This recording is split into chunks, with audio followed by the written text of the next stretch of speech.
So what are closing costs and how does it impact the overall cost of selling your home? Well, typically we usually tell people to anticipate spending about 8, maybe 9% on closing costs. You have, of course, the commission to the real estate agents, both the listing agent and whoever the buyer's agent is going to be. And that usually comes around 6%. And then you have usually about 2 to maybe 3% for the rest of the closing costs for escrow. That's going to cover costs like getting all of your disclosures, your NHD reports, paying for these things to get done, paying for the service of the escrow, for the escrow company. They're going to then potentially hire a notary. All that kind of stuff adds up.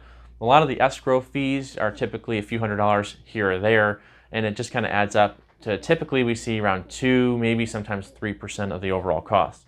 So you can expect to see usually about an 8 to 9% overall of closing costs. That's why a lot of people, they say that selling a house within a year or two after buying it is usually not a very good investment because you're still going to have that 8 to 9% of the closing costs in the back end.